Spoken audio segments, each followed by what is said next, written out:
Haleluya. Puji Bapak ya, kita buka kitab Ester ya. Ester pasal ke-4. Ayat 15 sampai 17. Ester pasal 4. Ayat 15 sampai 17. Kita akan baca semua ayat-ayat ini. Dan supaya terjemahannya sama ya, kita baca sebagaimana tertulis di caption depannya. Ester pasal 4 ayat 15 sampai 17. Kita baca bersama 3, 4. Dan Ester berkata untuk menjawab Mordekhai, "Pergilah, kumpulkanlah semua orang Yahudi yang terdapat di Susan, dan berpuasalah untuk aku. Dan janganlah makan ataupun minum 3 hari lamanya, baik malam maupun siang. Aku dan dayang-dayangku akan berpuasa dengan cara yang sama. Maka aku akan menghadap raja sekalipun berlawanan dengan hukum. Dan jika aku harus binasa, binasalah aku." Dan Mordekhai berkeliling dan melakukan semua hal sebagaimana Ester telah memerintahkannya kepadanya. Haleluya, amin. Silakan duduk. Saudara yang dikasihi oleh Bapak Yahweh, kita mengucap syukur ya. Kita pernah berbicara ataupun mendengar tentang Ester beberapa waktu yang lalu. Ketika Ratu Wasti membantah perintah atau menolak perintah Raja Ahasveros, sehingga karena penolakan daripada Wasti, maka dia dengan aturan-aturan pemerintah disingkirkan sebagai ratu, sehingga Ester diambil keputusan untuk memilih wanita lain sebagai pengganti ratu yang telah disingkirkan. Dan kita melihat bahwa dalam proses yang sudah pernah kita dengar, 1 tahun proses, dan terpilihlah Ester ya, atau nama aslinya Hadassa ya. Ester adalah nama Persia yang artinya bintang. Bintang ya. Dan Hadassa adalah nama Ibraninya yang berarti dihiasi dengan keindahan. Ya. Keindahan. Banyak orang yang biasanya pakai nama Ester ya. Tapi jarang yang pakai nama Hadassa. Ya. Dan kita mengucap syukur di dalam kitab Ester ini enggak ada nama Yahweh ya. Tidak pernah disebut nama Yahweh, tetapi ketika Ester berpuasa bersama seluruh orang Yahudi, dia pasti berpuasa memohon kasih karunia Bapa Yahweh. Ya. Nah, saudara yang dikasih oleh Bapa Yahweh, kita lihat di sini dari pembacaan tadi. Ester adalah berkebangsaan Yahudi ya, ataupun berasal dari keturunan Yahudi. Tetapi selama dia dalam proses pemilihan sebagai ratu, dan sesuai nasihat daripada Mordekhai, pamannya sendiri, ya, karena kalau kita baca Ester orang tuanya sudah nggak ada, sehingga Mordekhai mengangkat dia sebagai anak. Dan Mordekhai sebagai penasihat juga dan menasihati Ester untuk tidak memperkenalkan dirinya sebagai orang Yahudi, ya. Dan itu ditaati oleh Ester, ya. Nah, kalau saudara perhatikan baik-baik cara Tuhan bekerja ya. Kadang-kadang kita tidak sadar apa yang kita lakukan sekarang ada tujuan Tuhan nantinya. karena kita tidak tahu, ya. Tetapi itulah sehingga Tuhan senantiasa mengajarkan kepada saudara saya mengucap syukur dalam segala hal. Karena ada rencana-rencana Tuhan yang saat ini kita belum tahu. Tetapi nanti setelah terjadi sesuatu di masa akan datang, baru kita lihat, oh inilah maksud Tuhan. Nah, saudara yang dikasih oleh Bapak Yahweh, kita melihat di sini Esther meminta Mordekhai, berdasarkan pembicaraan tadi atau firman yang kita baca, untuk mengumpulkan semua orang Yahudi yang ada di Susan. Ya, Susan itu satu kota benteng. Untuk mereka mengumpulkan semua orang-orang Yahudi dan berpuasa bagi Esther. Karena kalau kita melihat, saya ceritakan singkat ya. Ketika raja mengangkat seseorang yang yang bernama Haman ya, dia dipromosikan oleh Ahasiweros sebagai orang, boleh dikatakan orang kedua dalam kerajaan. Ya, tangan kanannya raja. Ya. Bahkan ketika dia dipromosikan oleh raja, ada satu perintah dari raja supaya semua hambanya yang menjaga pintu gerbang raja agar senantiasa sujud dan memberi hormat kepada Haman ketika Haman lewat. Ya. Dan Mordekhai, pamannya si Esther ini, dia biasanya ada di dalam, di pintu gerbang ya. Pintu gerbang. Ketika Haman ini lewat, dia nggak pernah mau sujud. Nggak pernah mau sujud ya. Ya. Sebenarnya si Haman ini nggak tahu kalau Mordekhai ini nggak pernah sujud.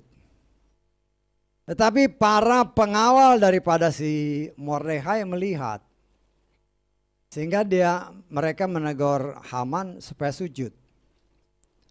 Tetapi Haman si Mordekhai sebagai seorang Yahudi, dia hanya sujud kepada Bapak Yahweh. Dia tidak mau sujud kepada manusia. Ya. Beberapa kali ditegur, tetap Mordekhai tidak mau sujud. Karena dia tetap berkeras hati, dilaporinlah sama si Mordekhai, sama si Haman, bahwa Mordekhai ini nggak mau sujud. Ya. Baru dari situ si Haman tahu. Ketika Haman diberitahu oleh para penjaga gerbang itu, baru dia tahu, baru dia lihat kalau Mordekhai ini tidak pernah mau sujud ketika dia lewat. Ya, disitulah keangkuhan seorang pejabat ya. Karena ya memang ada perintah raja, semua yang jaga di gerbang itu harus sujud. Tapi dia lihat ini Mordekhai tidak mau. Ya. Akhirnya timbul suatu perasaan gusar dalam hati. Kemarahan yang meluap-meluap. Tentunya dia cari informasi, kan Mordekhai ini orang mana sih? Dan dari informasi yang dia dapat, Mordekhai ini orang Yahudi. Ya. Bagi Haman, kalau dia hanya membunuh membunuh Mordekhai, itu terlalu kecil nilainya. Sehingga dia mengambil keputusan, karena Mordekhai adalah orang Yahudi, maka semua orang Yahudi, bukan saja yang ada di benteng Susan, tapi di seluruh kerajaan atau tanah kerajaan milik Ahasiweros, dia rencanakan untuk dibinasakan. Ya, dibinasakan. Sehingga dengan kelicikannya, ya, dia bikin surat, akhirnya ya distempel sama raja. Artinya raja menyetujui untuk membunuh semua orang Yahudi yang ada dalam kekuasaan Ahasiweros, ya raja Persia. Nah, saudara yang dikasih oleh Bapak Yahweh, karena Mordekhai mendengar berita ini, ya, mendengar berita ini, dia tentunya berusaha untuk mencari jalan. Salah satu jalan yang dia dapat adalah Esther adalah ratu yang diangkat oleh raja. Ya, dia mengambil keputusan Esther ini harus diberitahu. Supaya apabila mungkin Esther membujuk Mordekai, membujuk Ahasveros supaya undang-undang ini dibatalkan. Ya, sudah dicap berarti sudah undang-undang. Ya. Tapi dari cerita ini kita melihat Esther berbicara karena ada perantara yang menghubungi antara Mordekai dengan Esther. Ya. Esther berkata melalui penghubung ini kepada Mordekai, setiap orang yang mau datang, ratu sekalipun yang mau datang menghadap raja, kalau tidak mendapat perintah dari raja, maka dia harus dihukum mati. Itu aturan. Ya, itu aturan. Dan kita melihat dari cerita ini, Mordekai ya kesal juga. Ya wajarlah dia kesal. Ini kan keponakannya yang dianggap sebagai anaknya sendiri. Ya. Dari ayat-ayat di atas kalau saudara baca di dalam pasal 4 itu, dia berbicara dia berbicara dengan perantaranya, ya. Dia katakan, jangan engkau berpikir karena engkau ada di dalam istana raja, maka engkau dapat luput dari hal itu dibandingkan dengan semua orang Yahudi lainnya. Dikasih ingat Esther. Ya. Juga dia ingatkan bagi Esther, sebab bagi orang Yahudi, pertolongan dan pembebasan pasti akan datang. Suatu kata-kata positif, ya. Pasti akan datang. Entah dari mana. Karena dia merasa Esther ini kelihatannya sudah ada penolakan. Tetapi dengan hikmat yang Tuhan berikan kepada Mordekai, dia mengingatkan Esther. Dan dia katakan selanjutnya, namun jika engkau berdiam diri saja, dalam keadaan seperti ini, bisa jadi engkau dan kaum keluargamu akan binasa. Ya, siapa tahu, kata si Mordekai ya, dalam ayat ke-14. Ya, siapa tahu bahwa untuk saat-saat seperti inilah engkau telah ditempatkan sebagai ratu. Ya, kita lihat ya. Kita melihatnya bagaimana cara kerja Bapak Yahweh sangat luar biasa. Bagi Bapak Yahweh tidak ada sesuatu yang tersembunyi. Semua rencana-rencana sejati dia udah tahu. Karena Bapak Yahweh, kalau kita umpamanya belajar bahasa Inggris kan, bahasa Indonesia ya mungkin agak beda. Dalam bahasa Inggris kan ada past tense, ada present tense, ada future tense. Ada waktu yang lalu, waktu yang sekarang, waktu yang akan datang. Bisa tanggal, ya. Tetapi bagi Bapak Yahweh semua nggak berlaku. Bagi Bapak Yahweh semua itu seperti sekarang. Yang dulu seperti sekarang. Yang nanti seperti sekarang, artinya dia udah lihat. Bisa ditangkap maksud saya? Ya. Karena Bapak Yahweh itu kekal. Ingat ya, kalau kita balik sedikit. Umur manusia itu dihitung setelah manusia jatuh dalam dosa. Ditangkap ya, kita sudah belajar ini. Contoh umpamanya umur si Adam berdasarkan firman 930 tahun. Betul ya? Ini saya harus refresh sedikit. Kenapa saya harus refresh gini? Dan saya berani katakan bahwa umur itu berlaku setelah Hawa dan Adam jatuh dalam dosa. Kita tahu bahwa Adam dan Hawa diciptakan pada hari ke Hari ke-6. Hari ke-7 Tuhan istirahat. 1 hari kita sudah belajar firman Tuhan. 1 hari bagi Tuhan, 1000 tahun bagi kita. Hari ke-6 1000 tahun, hari ke-7 1000 tahun. Itu aja sudah 2000 tahun. Betul nggak? Tetapi tertulis umur Adam 930 tahun. Artinya kita dengan yakin bisa menyatakan itu dihitung sejak dia jatuh dalam dosa. Sebelum dia jatuh dalam dosa, nggak ada waktu. Bagi Adam dan Hawa yang masih sempurna, nggak ada waktunya. Sama seperti Tuhan. Waktu yang dulu, waktu yang sekarang, waktu yang nanti, ya seperti sekarang. I am that I am, bukan I was or I will. Bisa ditangkap. I am berarti ya sekarang, ya sekarang, sekarang. Bukan I was yang lalu. Bukan I will, bukan I am. Artinya dia selalu dalam keadaan present. Dalam keadaan sekarang. Ya. Nah di sini kita melihat, saudara yang dikasih oleh Bapak ya, Tuhan sudah tahu.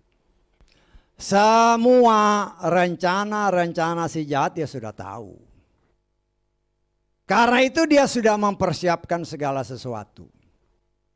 Termasuk Esther. Ya. Dengan cara Tuhan kita sudah belajar, kita sudah pernah dengar firman. Selama 12 bulan proses pemilihan seorang wanita untuk menjadi ratu. Pengganti ratu yang membangkang terhadap raja. 12 bulan. 12 bulan dibagi 6 bulan. 6 bulan. Nanti kalau saudara baca dalam kitab Esther pasal 2. Saya sudah sering kali ingatkan. Ya. 12 melambangkan pemuritan. Yesua punya 12 murid. Kenapa dibagi 2?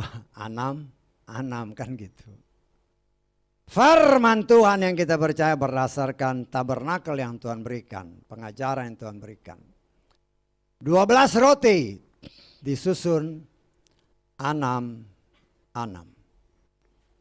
Bukan satu kebetulan apabila kitab suci saudara dan saya terdiri dari 66 kitab. Di luar itu ya boleh dibaca. Tetapi itu bukan kanon kita. Itu bukan landasan kita. Ya, ini harus seringkali saya katakan ya. Karena itu dasar iman kita, 66 kitab. Kalau saudara baca, saudara dengar, mungkin ada buku-buku, ada pengajaran-pengajaran, kalau dia keluar dari 66, sorry. Ya. Jangan sampai kita tertipu. Ya. Jangan sampai juga ya kan ada juga pengajar macam-macam. Ya. Ketika dia ditanya, "Bapak kok bilang begini. Oh, firman Tuhan, ini seorang pelayan Tuhan ya. Firman Tuhan ada yang tertulis, ada yang tersirat. Nah, ini bahaya sekali. Sangat berbahaya. Ya. Saya tidak mengajarkan saudara seperti itu. Nggak ada tersirat ya. Tersirat itu hanya pikiranmu. Nggak ada kata-kata tersirat. Nah, saya hanya mengajarkan jangan memakai tersirat kalau mau ini menjelaskan sesuatu dan mungkin kurang jelas bilangnya saya tafsirkan. Bisa ditangkap maksud saya? Ditafsir dengan tersirat itu beda. Karena tersirat itu berdasarkan yang saya tangkap dari orang ini. Seolah-olah suatu kebenaran yang hanya dia sendiri yang tahu. Dan Tuhan tahu tapi itu bohong. Itu kebohongan. Yang sudah mulai muncul terlihat. Ya. Walaupun mungkin pelayan Tuhan yang seperti ini kelihatannya sungguh-sungguh. Tetapi kalau dia berani bilang tersirat itu sangat berbahaya. Dan kita harus berani menolaknya. Ya. Kita harus berani menolak. siapapun dia. Karena Tuhan tidak pernah, saya lihat dari kitab Wahyu sampai Kejadian, dari Kejadian sampai Wahyu, tersirat, ada tersirat. Nggak ada, Yeshua bilang ada tertulis. Bisa ditangkap, ya. Jadi kita harus sangat berhati-hati. Di sini kita melihat cara Tuhan, ya. Karena siapa si Haman melihat Mordekhai seperti ini, dia jadi karena dia angkuh, ya namanya penguasa kan. Jadi sombong, jadi marah. Jadi timbul satu keinginan untuk membinasakan bukan saja Mordekhai, tetapi semua suku bangsa Yahudi. Ya. Saudaranya dikasih oleh Bapak Yahweh. Kita melihat dari cerita ini, Esther juga merasa tertempelak.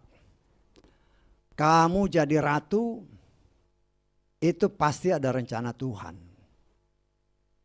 Walaupun Mordekhai tahu, Esther pun tahu, kalau Esther itu tidak dipanggil menghadap raja, hukumannya mati. Ya. Kecuali kalau raja melihat, kemudian dia ulurkan tongkatnya, artinya raja berkenan, dia selamat. Ya. Di sini kita melihat dari apa yang kita baca. Esther minta supaya semua orang Yahudi yang ada di benteng Susan berpuasa untuk dia. Karena dia akan datang menghadap raja, bahkan dikatakan. Karena dia tahu kalau raja tidak berkenan dia akan mati. Tetapi dia tahu bahwa ada raja di atas segala raja yang sanggup untuk menjamah hati siapapun. Untuk merubah ya pikiran yang mungkin tadinya harus membunuh, harus dibunuh. Kecuali kalau raja mengulurkan tongkatnya kepada dia, maka dia akan selamat. Di sini kita melihat Esther punya satu keyakinan, walaupun imbalannya artinya dia bertaruh antara hidup dan mati. Kalau raja nggak berkenan, dia mati. Itu aturannya, ya. Itu aturan, dan itu bukan aturan Mordekhai, si Ahasveros, tapi aturan kerajaan. Seperti Ahasveros, dia sangat mengasihi Wasti, tetapi berdasarkan peraturan kerajaan. Kalau ratu memberontak, dia harus disingkirkan. Walaupun raja mengasihi, tetapi aturan raja juga tunduk kepada aturan.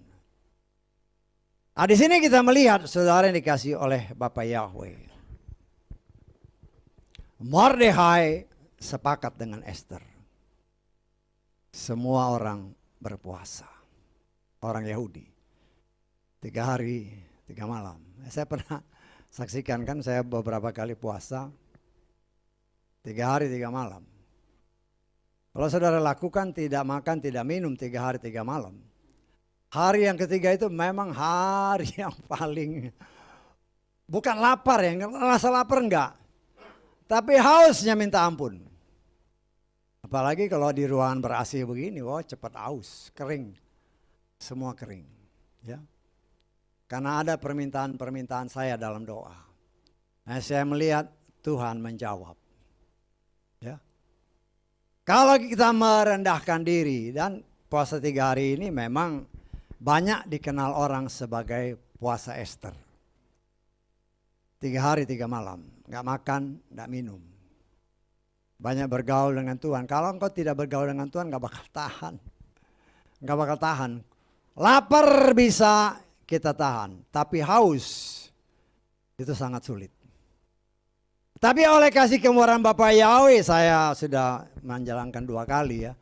2 kali, 3 kali 24 jam. Memang saya rasakan tidak ada rasa lapar.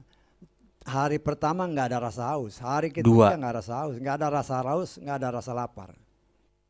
Tapi hari ketiga pada jam-jam terakhir, kering semua, kering semua, ya.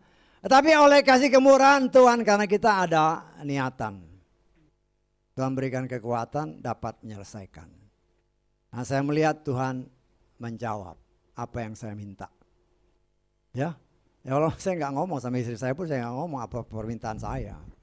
Tapi saya mengucap syukur, Tuhan, Engkau sudah menjawab. Nah, saudara yang dikasih oleh Bapak Yahweh, puasa yang dilakukan, puasa artinya merendahkan diri ya. Merendahkan diri serendah-rendahnya di hadapan Bapak Yahweh dengan mematikan kedagingan, dengan tanpa makan, tanpa minum. Semua orang Yahudi. Firman Tuhan sendiri berkata, 2 orang sepakat, minta apa saja Tuhan kabulkan. Ini yang berpuasa bukan saja 2 orang. Mungkin lebih dari 100 orang, karena satu benteng itu kan, mungkin ada berapa ratus kita nggak tahu. Tidak disebut, hanya di benteng Susan.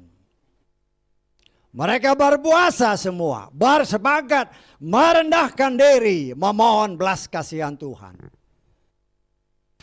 Dan Tuhan punya cara untuk menjawab doa orang-orang yang merendahkan diri. Dan kalau saudara baca di dalam Ester pasal 5, ketika pada hari ketiga, hari-hari terakhir ya, Ester memakai baju pakaian kebesaran. Kemudian dia berdiri di dalam istana raja yang menghadap ke istana. Ya, menghadap, ya raja bisa lihat. Raja sedang bersemayam di tata kerajaan yang menghadap ke pintu istana. Ketika raja melihat Ratu Ester berdiri di pelataran dalam, kata Ester pasal 5 ya, ayat 1-2. Ya.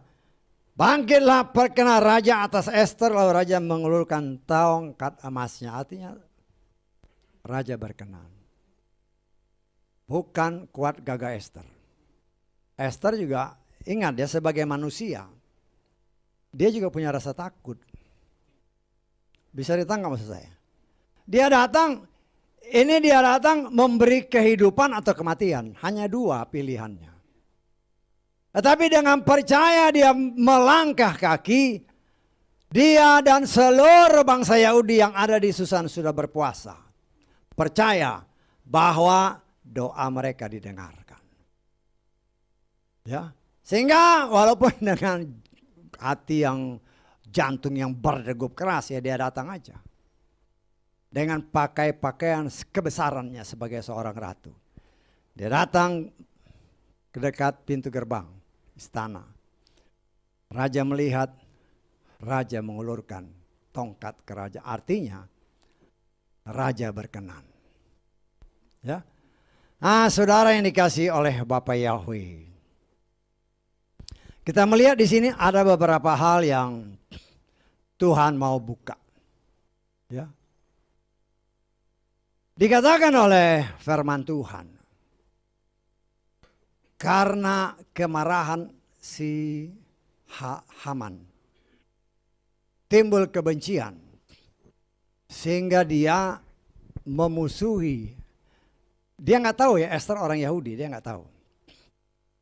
Dia memusuhi Mordekhai khususnya dan seluruh orang Yahudi. Ya. Nah, ini yang menjadi repot. Ya.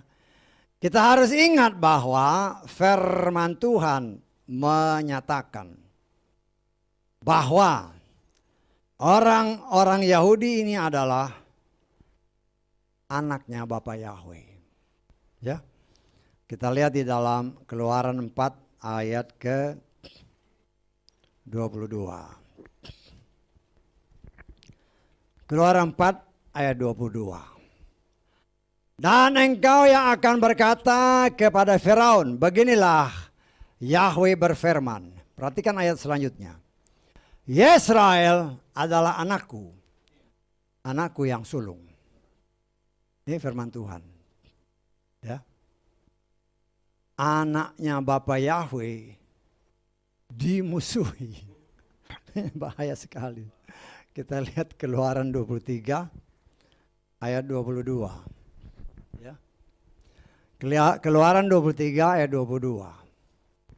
Anak Bapa Yahweh dimusuhi. Akibatnya apa?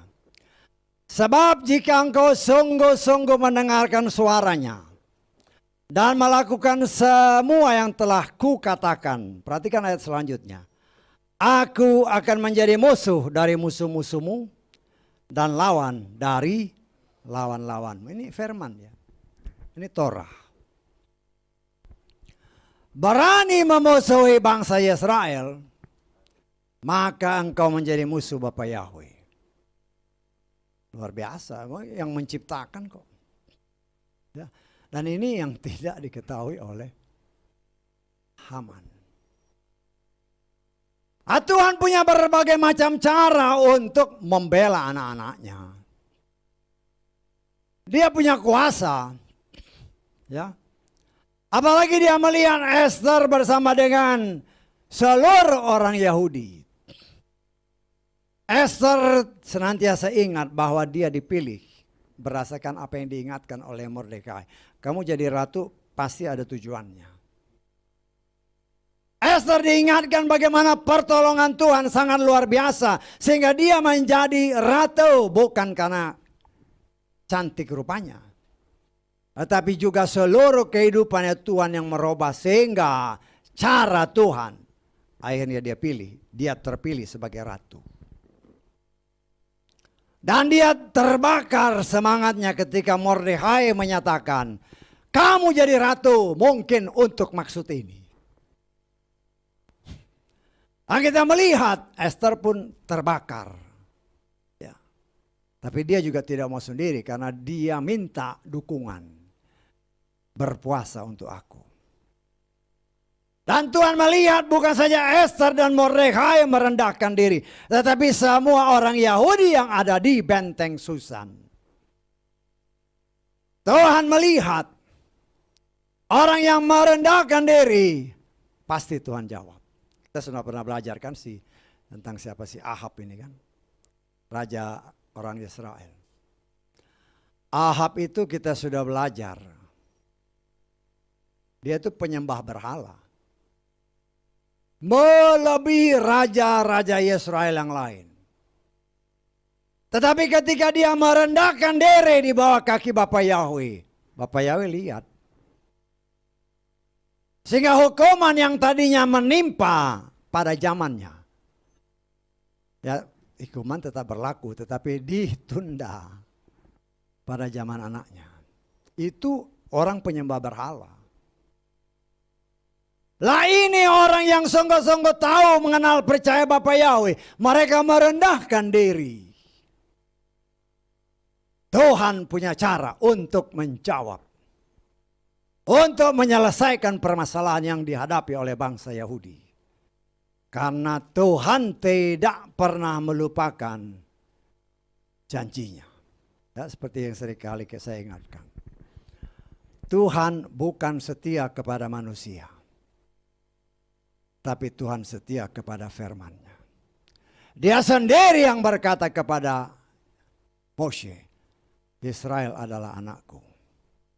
Nah, dia yang ngomong. Ya. Karena itu bangsa Yesaya memanggil dia Bapakku, Bapa. Dan cara Tuhan sangat luar biasa. Ya. Tuhan tidak pernah bekerja tanggung-tanggung. Ya. Pertama, kalau saudara baca cerita ini, bagaimana Mordekai yang sangat dibenci oleh Haman.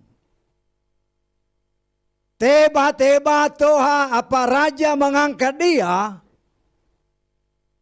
karena jasanya ketika Mordekai memberitahu raja ada orang yang mau membunuh dia. Dan ketika raja melihat cerita-cerita, file-file kerajaan. Mordekai ini sudah dikasih apa? Ya. Akhirnya ketika si Haman datang, wah Haman ya datang sukacita namanya orang kedua kan. Ditanya sama raja, apa pendapatmu kalau raja mau memberikan penghargaan bagi orang? Dia pikirkan dia kan yang mau diangkat, diharga-hargai. Wah dia bikinlah aturannya yang macam-macam. Biar orang yang paling tinggi kedudukan juga mengantar dia. Mau berseru sembah orang ini atau sujud menyembah. Oh, ternyata nanti kalau saudara baca dalam Ester pasal 6. Ternyata raja bilang kepada si Haman, lakukanlah itu kepada Mordekhai. Wah, saudara bisa bayang syoknya si Haman. Orang yang dia benci, sekarang dia harus menggiring, harus pakai kereta kerajaan, harus bersorak di depan orang-orang bahwa orang harus tunduk kepada si Mordekhai, orang yang sangat dia benci. Tiba-tiba cara Tuhan mengangkat Mordekhai, merendahkan si Haman. Dan ini dilihat oleh atau didengar oleh istrinya Haman. Sehingga kalau saudara baca di dalam Ester pasal 6, si istrinya berkata, ya, Haman menceritakan kepada Zeres istrinya dan kepada teman-temannya semua yang menimpanya hari itu, karena dia sudah merasa seolah-olah dipermalukan, ya, sama orang yang dia benci. Dikatakan,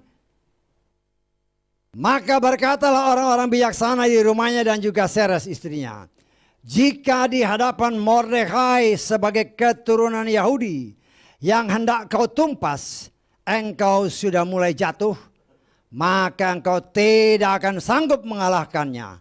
Malah engkau sendiri benar-benar akan jatuh di hadapan. Ini suatu sebenarnya tanpa sadar nubuatan dari istrinya. Ya, nubuatan istri Haman. Kalau sudah mulai dipermalukan, nanti benar-benar habis. Dan memang terjadi. Ketika Ratu Ester minta raja untuk datang bersama Haman, menghadiri pesta yang akan diadakan oleh Ratu. Hari pertama dia tidak minta apa-apa. Hari kedua baru dia nyatakan, kalau raja berkenan, kembalikan nyawaku dan nyawa bangsaku yang sudah terjual untuk dibinasakan. Wah, raja kaget. Raja kaget, siapa yang mau membunuh kalian? Dia tunjuk, ini Haman. Kemudian ceritalah si orang-orang di dalam istana, Haman sudah bikin tiang gantungan untuk Mordekhai. Berapa kalau saya nggak salah 50 hasta tingginya. Karena marah si raja bilang, gantung dia di sana. Gantung. Saudara yang dikasih oleh Bapak Yahweh, kita melihat cerita yang seolah-olah tidak ada artinya buat saya. Tapi kita melihat, kita coba melihat lebih dalam. Ester adalah orang Yahudi. Orang Yahudi adalah sesuai firman, semua harus sesuai firman. Adalah anak Bapa Yahweh. Saudara dan saya berdasarkan firman Tuhan. Ya, berdasarkan firman Tuhan. Dikatakan oleh firman Tuhan dalam Yohanes 1 ayat 12.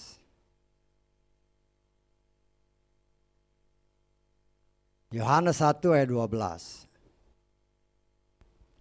Namun, berapa banyak orang yang telah menerima dia, kepada mereka dia telah memberikan otoritas untuk apa? Menjadi anak-anak Elohim, yaitu kepada mereka yang percaya dalam namanya. Nah, namanya lagi. Ya. Kalau nggak percaya dalam namanya ya nggak bisa. Ya, kita lihat dalam Galatia pasal 4 ayat ke-5. Galatia pasal 4 ayat ke-5.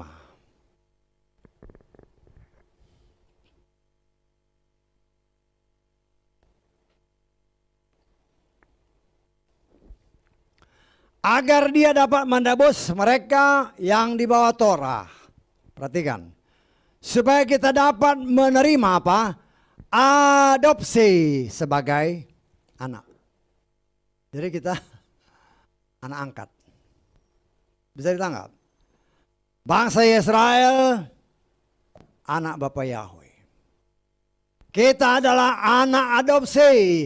Anak adopsi karena apa? Karena kita percaya dan menerima Dia, Yahweh, di dalam Yeshua sebagai Tuhan dan Juru Selamat. Kalau kita tidak menerima Dia, tidak ada adopsi. Ya. Nah, ini semua ada hubungan, ada kaitan. Seperti yang pernah saya ajarkan kepada saudara. Ketika Yosef membawa dua anaknya menghadap kepada bapaknya Yakub, Efraim dan Manasye. Manasye adalah anak sulung daripada Yusuf. Efraim anak bungsu daripada Yusuf. Ada hubungan dengan ini ya. Ada hubungan antara yang sulung dengan yang bungsu. Antara Israel secara jasmani, antara Israel anak adopsi. Ya. Nah, kita melihat cara Tuhan membuka. Ketika Yosef membawa kedua anaknya, dia paham betul kalau Yakub memberkati, maka berkat dengan tangan kanan lebih besar dari berkat tangan kiri. Jadi tangkap. Karena itu ketika dia membawa kedua anaknya, Manasye yang sulung, dia taruh di tangan kirinya. Manasye dipegang dengan tangan kiri, Efraim dengan tangan kanan, dengan harapan. Karena dia menghadap kepada Yakub, dengan harapan Manasye yang sulung akan menerima berkat tangan kanan. Efraim yang bungsu akan menerima berkat tangan kiri. Tetapi dalam Kejadian jelas dikatakan, Yakub menyilangkan tangannya. Menyilangkan tangannya. Sehingga tangannya yang kanan bukan memberkati Manasye, tetapi memberkati Efraim yang bungsu. Tangan kirinya bukan memberkati Efraim yang bungsu, tetapi justru memberkati yang sulung. Artinya, yang sulung diberkati tetapi kurang, karena dia menerima berkat tangan kiri. Manasye adalah yang sulung, bangsa Yahudi adalah yang sulung. Silang, cross. Cross adalah salib. Karena salib, karena Yeshua, bangsa yang seharusnya menerima berkat kesulungan, mereka menolak Sang Juru Selamat. Sehingga berkat kesulungan tidak turun ke atas bangsa Yahudi, tetapi turun kepada bangsa-bangsa non-Yahudi, yaitu saudara dan saya. 2000 tahun. 2000 tahun. Kesempatan diberikan sejak zaman Yeshua sampai saat ini bagi bangsa non-Yahudi. Supaya kita benar-benar mengenal Bapa Yahweh, percaya kepada Yahweh yang menyelamatkan, yaitu Yeshua. Tapi kita melihat apa? Kuda putih dalam Wahyu pasal 6 berhasil menipu manusia. Sehingga nama yang bukan dari sorga, itulah yang dipakai sampai saat ini oleh sebagian besar orang-orang yang boleh saya katakan sebagai yang bungsu, yaitu jalur Efraim, saudara dan saya. Walaupun dalam masa akhir, pemulihan sedang terjadi. Ya. Nah, kita kan bisa melihat banyak. Tuhan mengingatkan, kita sudah pernah belajar ya. Zaman Bapa, zaman Anak, zaman Roh Kudus. Zaman Bapa dari tahun 0, tahun kejatuhan Adam dan Hawa, sampai Abraham, itu 2000 tahun. 2000 tahun persis.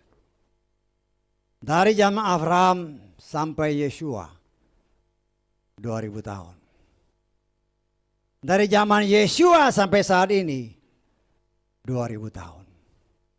6000 tahun.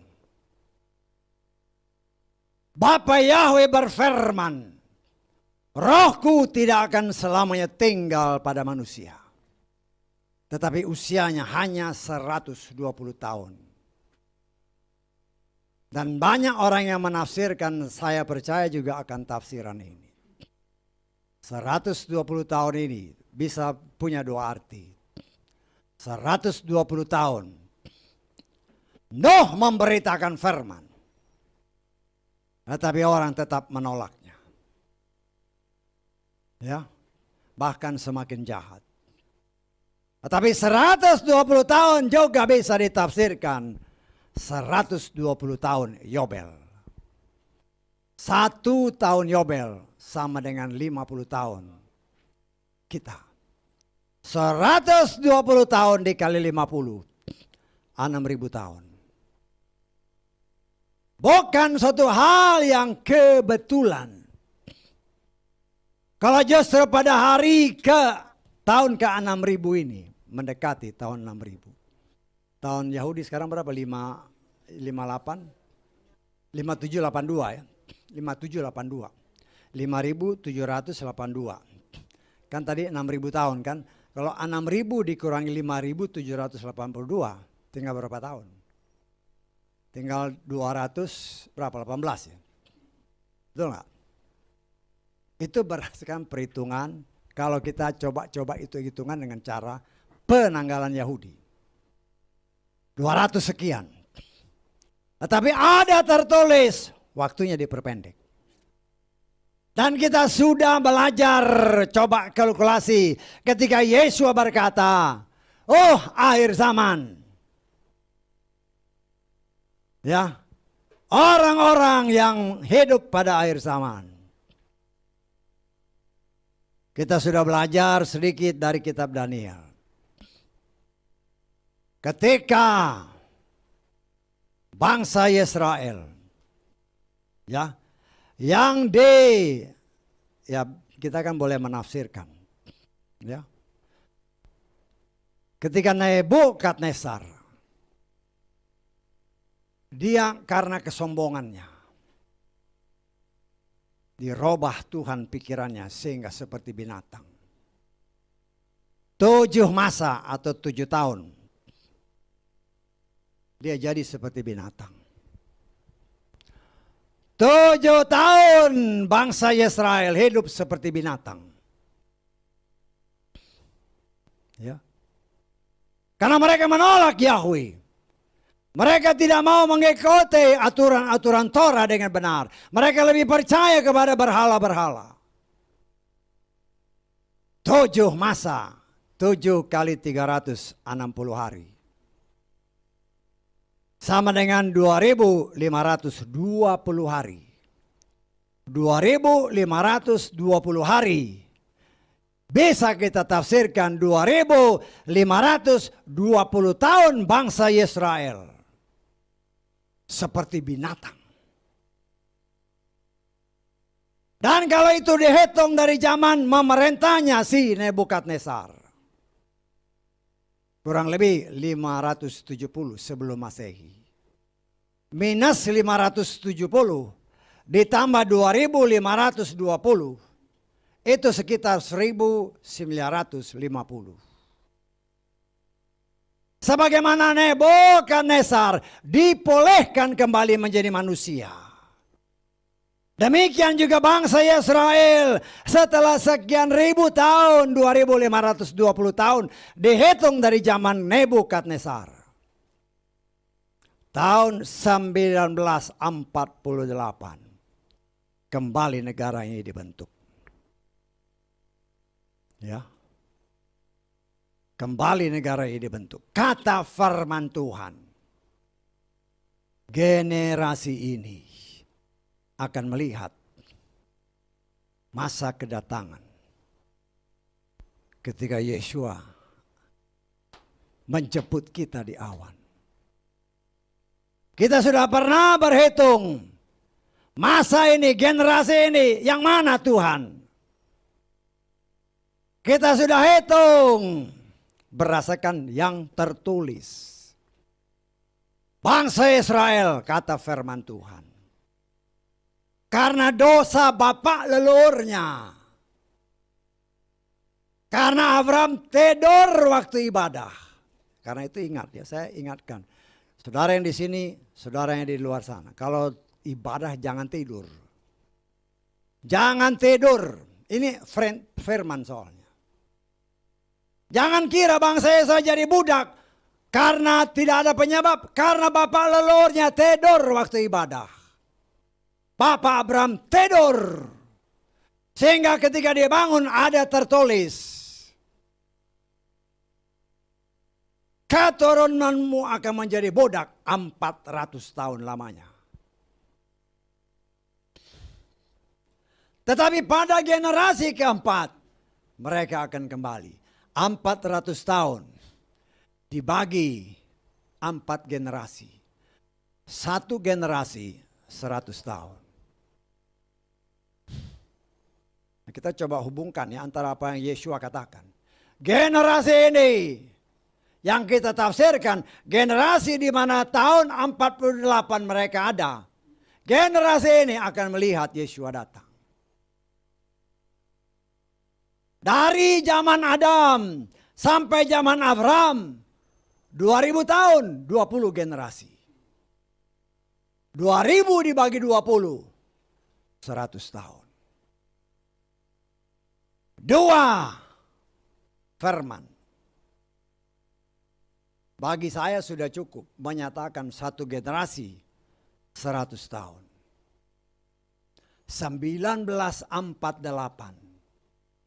ditambah 100. 2048. Berdasarkan apa yang tertulis. Tetapi Yeshua berkata, waktunya diperpendek. Waktu yang diperpendek ini, question mark. Tidak ada yang tahu. Tidak ada yang tahu. Tapi kalau kita lihat aja dari 200 berapa tadi 18 kan? Kalau 6.000 tahun. 6.000 dikurangin 5.000 berapa 782 kan? Jadi 218 tahun. 218 jadi 100 itu sudah berkurang. Kalau 100 lagi dikurangi kita tidak tahu. Tuhan tidak pernah lalai dengan apa yang dia firmankan. Nah, kita sudah melihat di sini, saudara yang dikasih oleh Bapa Yahweh.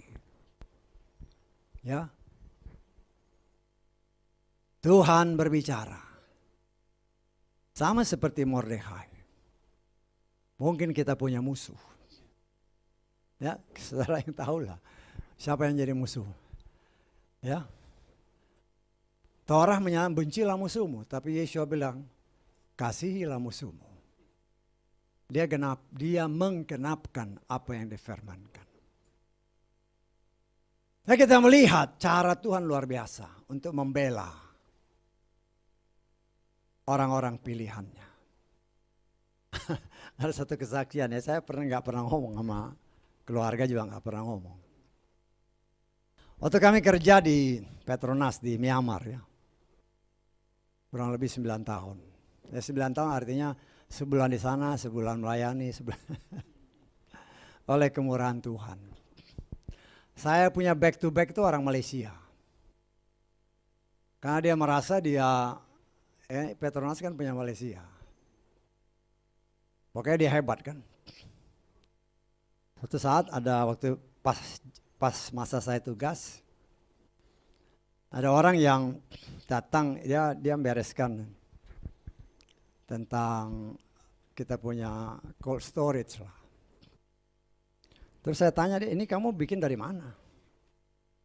Ini back to back Bapak yang suruh. Ini benar nggak, saya bilang.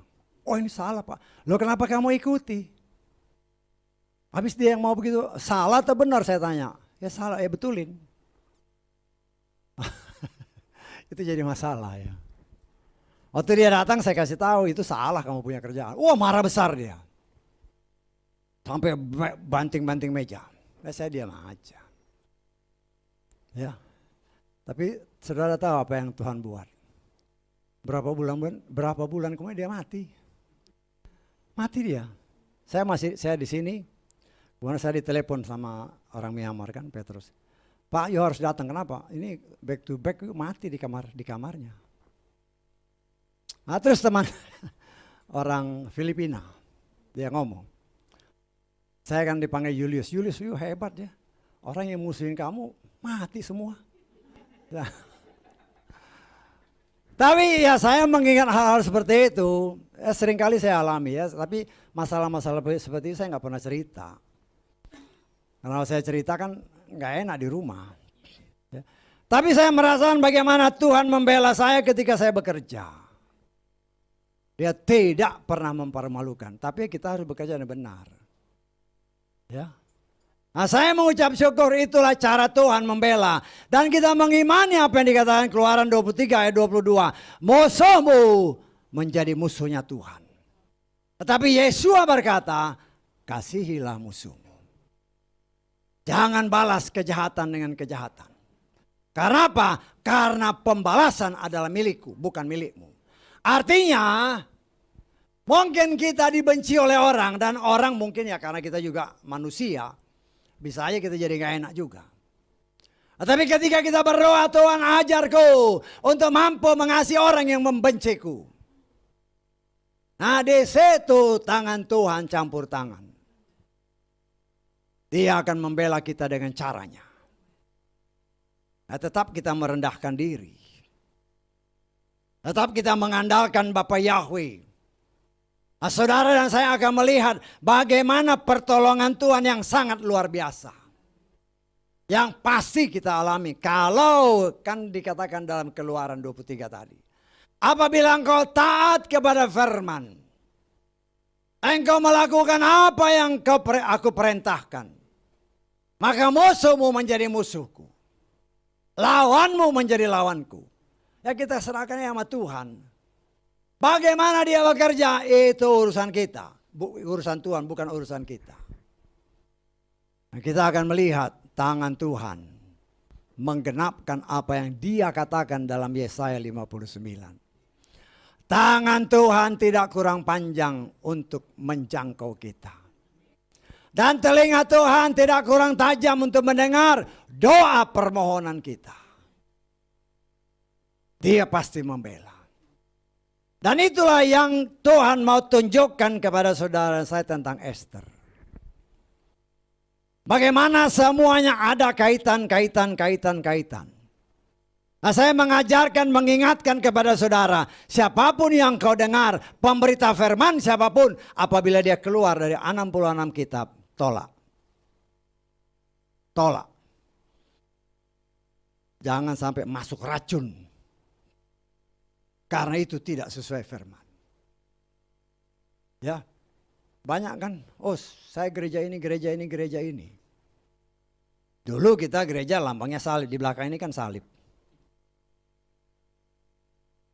Tetapi berdasarkan kitab Wahyu, gereja itu adalah kaki pelita. Kaki pelita kita sudah belajar terdiri dari 66 bagian daripada bunga badam. Bunga badam adalah bunga yang dikasih Tuhan, yang dipilih Tuhan, juga dipilih oleh manusia. Nah, inilah lambang gereja. Kalau ada gereja yang pakai lambang ini, kemudian dia keluar dari 66 kitab, hati-hati. hati-hati. Karena saya sudah ceritakan banyak hal. Ada teman-teman penyembah Yahweh datang kemari. Pak, berdasarkan kitab entah Heno entah Yasar. Berdasarkan kitab ini, waktu Yitzhak dipersembahkan Ismail ada. Saya bilang tidak ada itu ayatnya. Tapi berdasarkan kitab ini, ya itulah begitu gampang kau dibohongi. Ya, kita sudah buktikan kan. Ketika Tuhan memberitahu kepada si Abraham, persembahkan si Yitzhak. Pagi-pagi Abraham bangun, langsung bawa si Yitzhak. Antara tempat tinggal Abraham dengan Ismail sekitar 200 km zaman kalau dihitung dari peta. Loh, kapan Abraham mau kasih tahu? Tidak ada telepon atau belum ada telepon waktu itu. Satu-satunya jalan hanya kirim orang. Kalau jarak 200 km, kalau pakai onta. Berapa sih kecepatan onta? Tidak mungkin 10 jam dia nyampe. Kalau toh 10 jam, ingat ya, Tuhan memberi perintah malam hari. Ketika mungkin dia tidur, dia mimpi. Kasih penglihatan, persembahkan Yitzhak. Pagi-pagi sekali dia udah berangkat. Tidak dikatakan jam berapa, mungkin jam 4 pagi, jam 5 pagi. Karena dia harus berjalan 3 hari 3 malam menuju ke tanah Moria. Loh, kapan si siapa Ismail diberitahu? Berdasarkan apa yang sudah pernah saya beritahu kepada saudara. Untuk membuktikan bahwa apa yang dikatakan oleh buku-buku itu salah. Karena waktu untuk mengirimkan berita antara jarak tempat tinggal Abraham dan Ismail 200 kilo. Tidak mungkin pada waktu itu. Zaman sekarang mungkin bisa pakai mobil 2 jam. Zaman dulu belum ada jalan. Mungkin 10 jam. 10 jam Abraham sudah pergi. Ini menguatkan saudara dan saya karena saya sendiri menolak apa yang dikatakan teman ini. Dan itu Tuhan tunjukkan, membuktikan bahwa apa yang dikatakan orang itu tidak benar. Enak aja waktu Yitzhak di persembahan Ismail ada. Kok banyak orang penyembah Yahweh lagi percaya. Penyembah Yahweh percaya berdasarkan kitab ini. Dua kitab itu tidak termasuk dalam 66 kitab. Jangan mudah dibohongi oleh kitab-kitab yang belum tentu yang nulis orang-orang itu. Kitab Henokh kapan dia nulisnya? Nah, ini kita harus, karena ini zaman banyak nabi-nabi palsu, guru-guru palsu.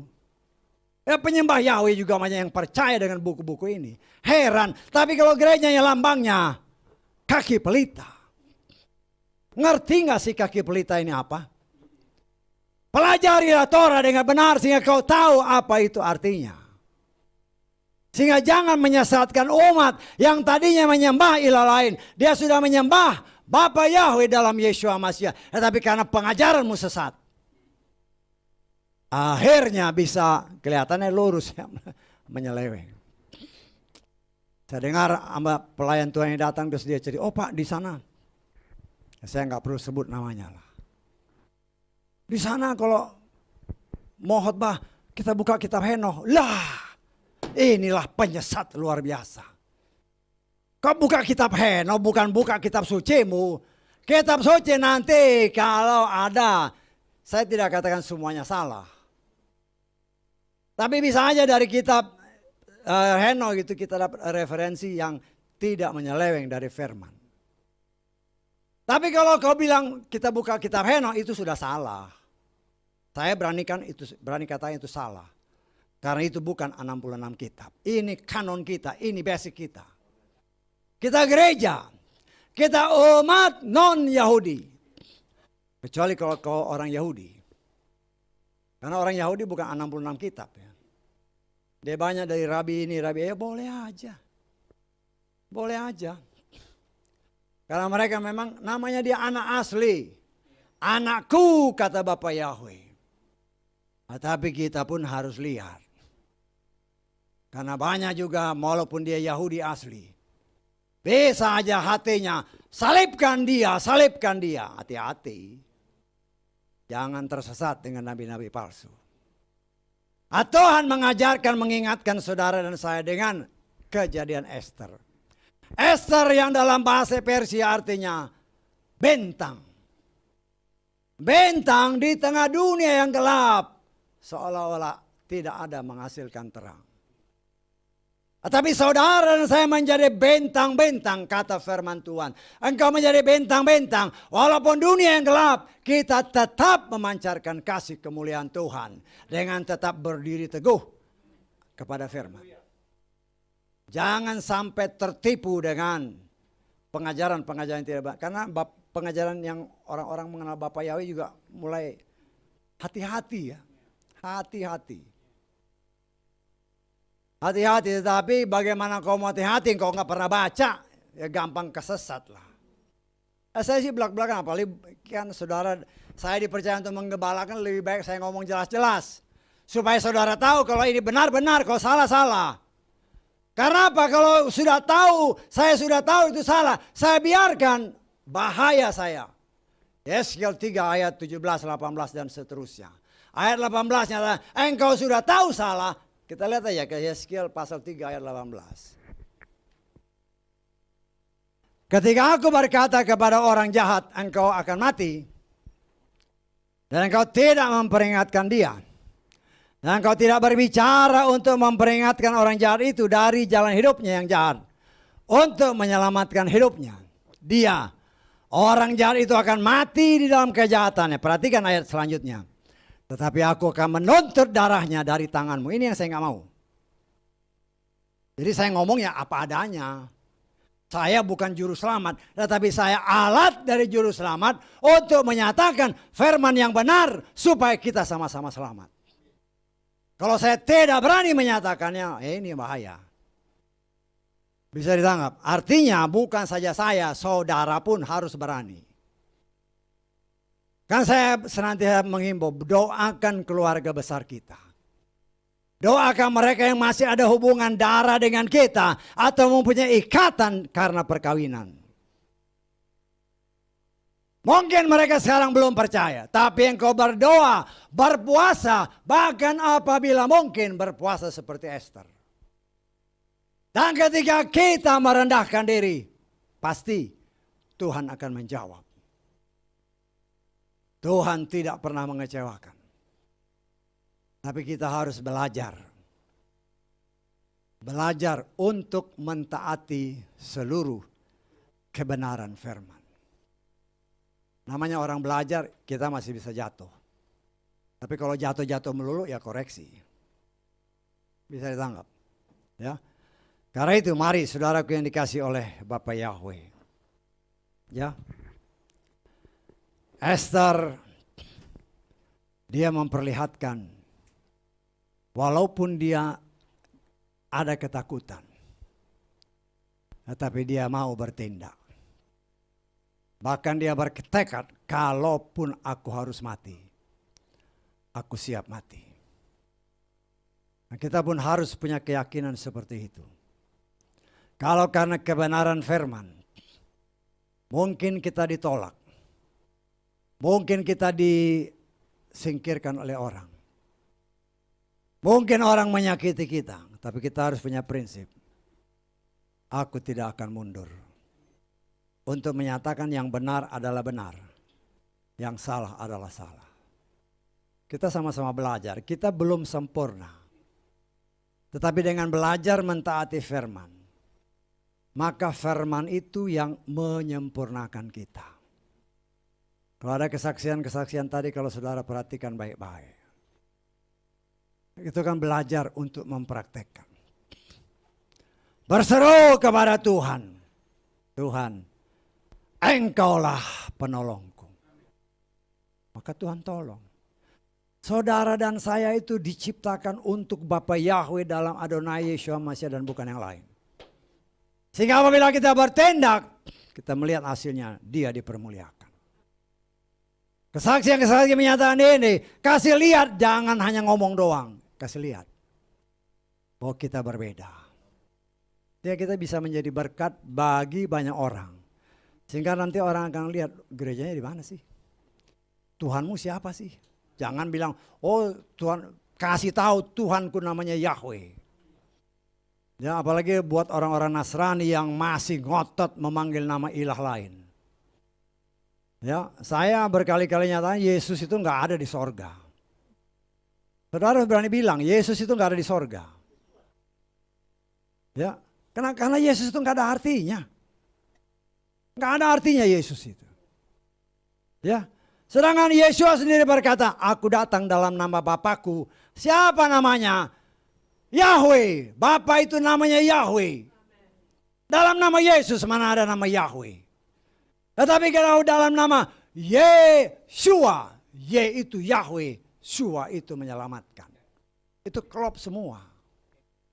Karena itu sebagai pelayan Tuhan saya berani berkata, bagi kita yang ada dalam gedung ini dan kau yang ada di luar sana, kalau engkau masih percaya kepada Yesus, hati-hati. Di sorga nggak ada nama itu. Karena itu jangan heran apabila Matius pasal 7 ayat 20 dan seterusnya. Aku lakukan dengan namamu. Siapa namamu itu? Siapa namamu? Kalau benar dia pakai nama Yeshua, tidak akan Yeshua bilang, anyahlah engkau pembuat kejahatan. Tetapi misteri yang Tuhan kasih lihat, tidak disebut. Ya kita lihat aja ayat terakhir ya. Matius pasal 7. Ayat ke 21 dan 22. 21 sampai 23 lah. Bukan setiap orang yang berkata kepadaku Tuhan, Tuhan, dia akan masuk ke dalam kerajaan sorga. Melainkan dia yang melakukan kehendak Bapakku yang di sorga.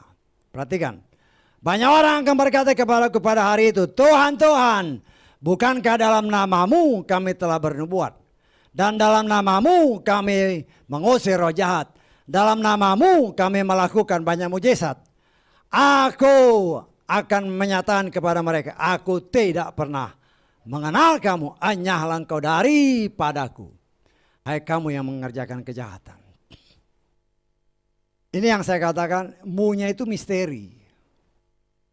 Siapa mu-nya itu? Tidak dikatakan dalam nama Yeshua, tapi dalam namamu. Tuhan sudah melihat bahwa pada akhir zaman orang yang mendapat anugerah kesulungan, yaitu keturunan atau dari Efraim, justru tidak memanggil namanya. Tuhan, Tuhan siapa Tuhan? Ada banyak Tuhan kata firman Tuhan. Inilah ini dikatakan, hanyalah kamu hai pembuat kejahatan. Karena engkau bukan melakukannya dalam nama Yeshua. Oh tapi mujizat terjadi, setan pun masih melakukan mujizat. Jangan engkau tertipu dengan mujizat. Karena ada tertulis, setan itu menurunkan api dari langit. Sama seperti Elia. Ketika dia mau ditangkap, datang 50 prajurit. Mau menangkap dia, si Elia berbicara. Kalau aku benar-benar utusan dari Bapa ya, biar api turun dari sorga, memusnahkan 50 orang. 3 kali 50, musnah semua. Dan itu yang akan terjadi di akhir zaman. Bahkan patung dia bisa bikin hidup. Bagaimana orang hebat ini, percaya bahwa ini dari Tuhan. Setan masih melakukan semua itu. Jangan tertipu. Karena itu saudaraku yang dikasih oleh Bapa Yahweh. Ya. Kita sama-sama maju. Ya.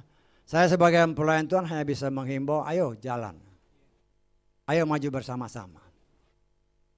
Kalau ada hal yang saudara kurang jelas, tanya. Ya. Tuhan pasti memberikan jawabannya oleh kemurahannya. Ya. Atau bisa diskusi dengan orang lain, tanya. Kalau ada pengajarannya, kita kan biasanya kalau waktunya masih cukup kita bikin pengajaran. Dalam pengajaran kau tanya apa aja. Oleh kasih kemurahan Tuhan semua pasti dijawab. Karena itu pengalaman. Beberapa tahun kami melayani di daerah Donorejo kalau nggak salah, nama Pacitan, udah lama sih.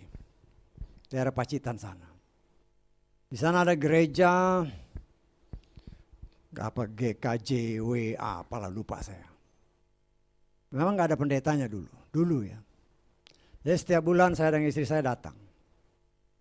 Jadi kami dianggap sebagai gembalanya. Jadi setiap datang ada ibadah. Selesai ibadah, pertanyaan banyak.